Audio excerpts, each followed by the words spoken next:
Hi, my name is Binz, and I have a problem. I've been creating so many videos for the Shapez BEASTMAM series that I've started having dreams about them. About the shapes, I mean. And about that sweet rolling slot machine animation that we're going to talk about today. So we need to talk about this. I need to talk about this. I need us to put our cards on the table and get this over with. I need to get this off my chest, clean the slate, start over. And then maybe I can start dreaming about new stuff. For the ones that have been following along, you know what time it is. It's time for Chapter 6B, Episode 2, The Magnificent Seven, Part 2.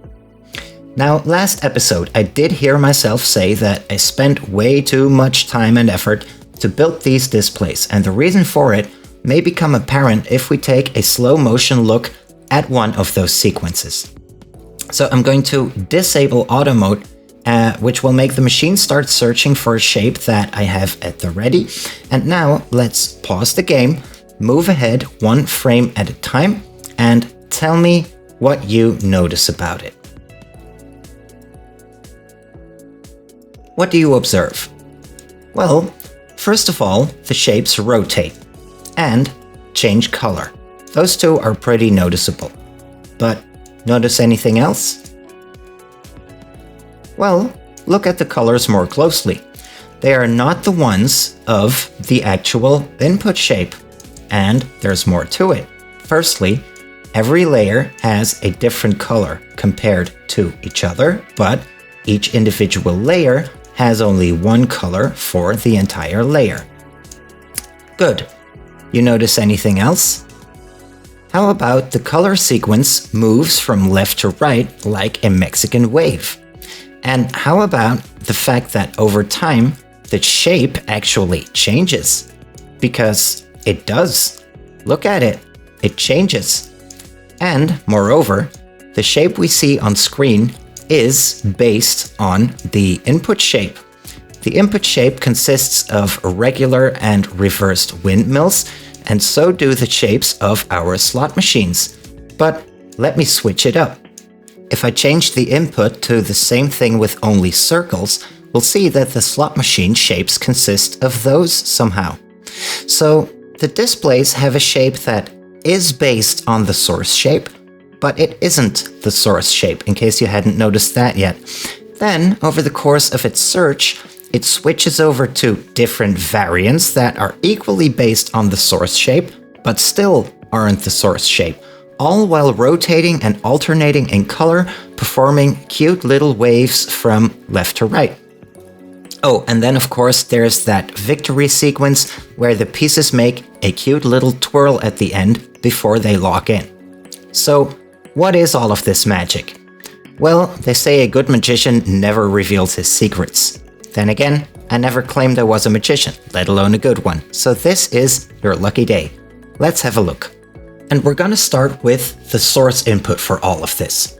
The shape that we see displayed during the slot machine sequence. Where does it come from? Well, rest assured, I am not purposefully creating it. I mean, I'll admit I'm crazy, but even I have limits, okay? The shape is actually a byproduct of the decoder.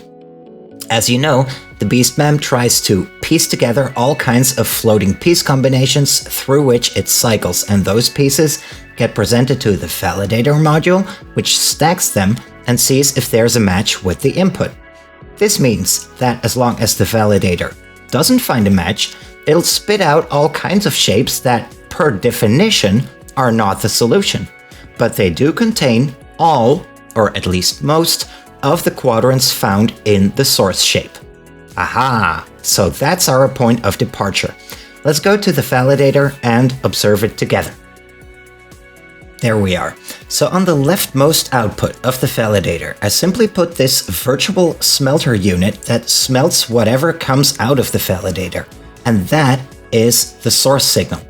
Because of this approach, as you can see on the displays that I added for the occasion, the source signal is always going to be something that strongly resembles the input shape, but isn't actually it. And now, let's follow the signal and see where it leads.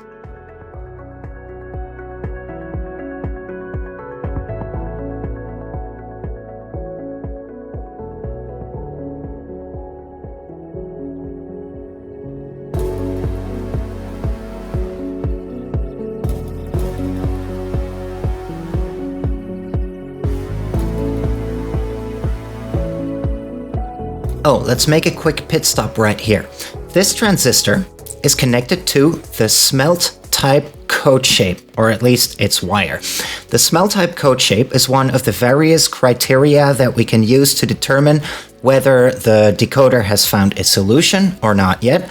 And because that wire was relatively close, I used that one. This means that the slot machine shape only gets to pass as long as a solution hasn't been found. When it has, the signal will be cut. Okay? Onwards we go.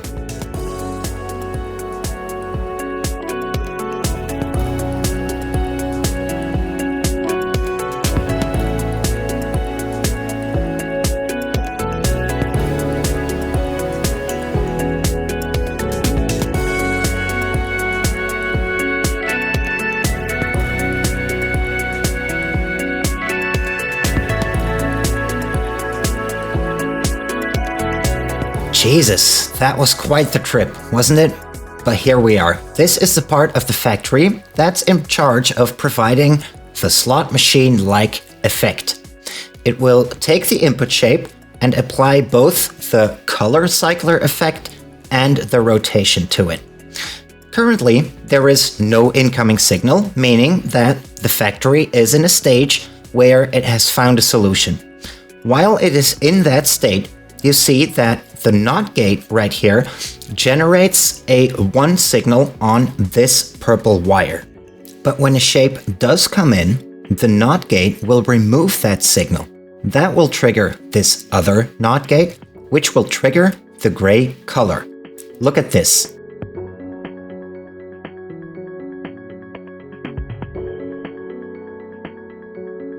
So we've now got a gray paint signal on the purple wire, and that's going to kickstart the cycler.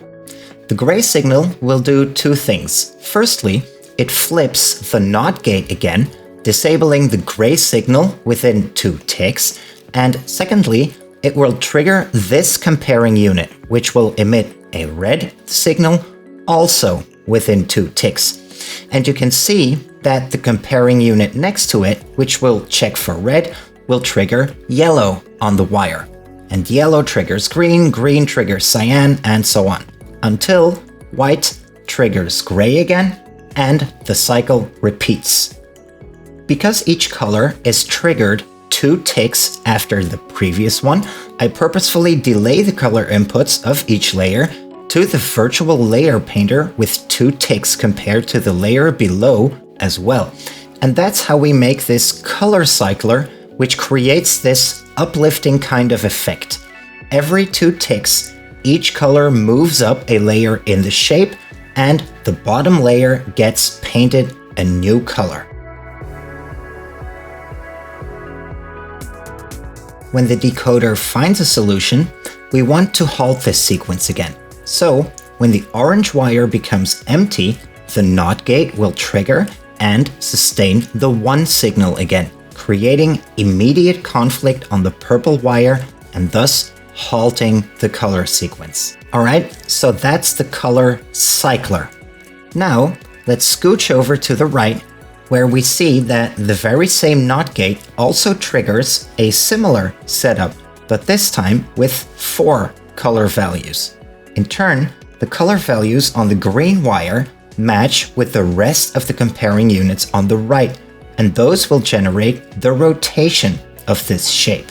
0, 90 degrees, 180 degrees, 270 degrees, and repeat. Now, because each cycler takes 2 ticks to change a value, I decided to purposefully shift them out of sync.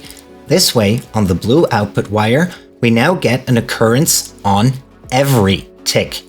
First, a rotation, then a color change. Rotation, color change. Rotation, color. Rotation, color. And so on. Finally, I split the signal 7-fold, and each consecutive output lane has 1 extra tick, which generates this Mexican wave effect when displays are placed directly next to each other.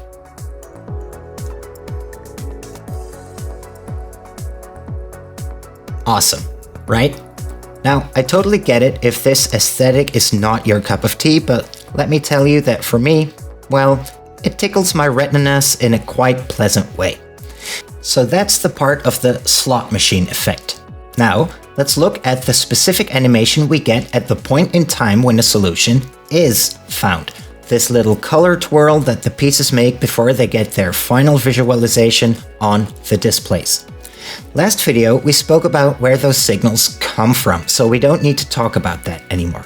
Instead, let's go towards the end of the Pyramid of Glory and use that as our point of departure. Now, keen observers might notice that compared to last video, I did still make some minor tweaks here and there so that the animations are even smoother than they were before. Anyway, so here we are. Let's skip to a point in time where the machine is about to switch over from searching to finding a solution. Be right back. There. So now we've got a signal on the orange wire, and I stopped the game right in the moment where it's about to get cut because there is a solution. You see that the lines that come out of the Pyramid of Glory, the ones that contain the individual shape piece values, are initially cut. But when the signal on the orange wire disappears, those lines are opened. The signals now make their way through the pyramid, where they are sorted the way we discussed in last videos, and are now allowed to continue. The first thing they encounter is an artificial delay, so that not all displays fire at the same time. And the next thing we encounter is this little setup.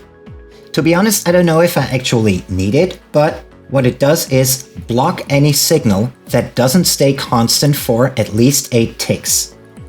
Since we've got 7 wires, there is one of these setups for each of them. Now, moving forward, that's where it gets interesting. When the lines activate, they trigger 2 change detectors simultaneously. The top one will send 12 copies of the input signal through the transistors for 1 tick only. The bottom one will block the input signal for 14 ticks and then lets the source shape pass. And as you can see, the pyramid setup will cause the input signal to rotate 3 full times before it is permanently locked in again. Then the signals will move into this thing. What this is going to do is provide one final color twirl to the shapes once they have stopped rotating. To achieve this, I hooked up the signals to a change detector connected to a falling edge detector. What this is going to achieve is that the change detector will be in a constant 1 state as long as the shape input is different every tick, and that will be the case either when the machine is still searching or when the 3 rotations we just spoke about are triggered. Only when the rotation sequence stops, the falling edge detector will trigger, and it will send a pulse to the color output transistors, each of which serves as the side input of a smart virtual painter. Because each of the lines has a different delay, the rainbow sequence gradually queues up in the virtual painter line, and that way out the other end comes a sequence of red, yellow, green, cyan, blue, purple, white, gray, and the original color. It's important that this setup uses the smart virtual painters of the Wires Plus mod and not the regular one, because that way the signal can be passed on even if there is no paint input coming from the side, or I guess in this setup, from the top. Anyway, that's that. That's how we do a slot machine. A slot machine animation while the machine is searching for a solution, and when it's found one, a few quirky flips for each of the pieces, and a passage through the colors of the rainbow. Nifty, right? And that brings us to the end of this episode. Next time, we will continue with our shenanigans chapter because we are not done. We still have these 3 status displays to look at. The displays located to the left of the output lane. We haven't talked about this structure shape indication. We've got 3 modes of operation. So yeah, still a few more things to talk about, but the end of this series is in sight. Nonetheless, keep murdering that subscribe button if you are eager to find out which of the topics I mentioned is next in line. Leave a comment, leave a like, you know the drill. Surely this ain't your first rodeo. Dear Shapez enthusiasts, I've been Bins. Thank you for watching. I hope you liked it, and then you and I will hopefully meet again next time. Take care and have a great day. Bye bye.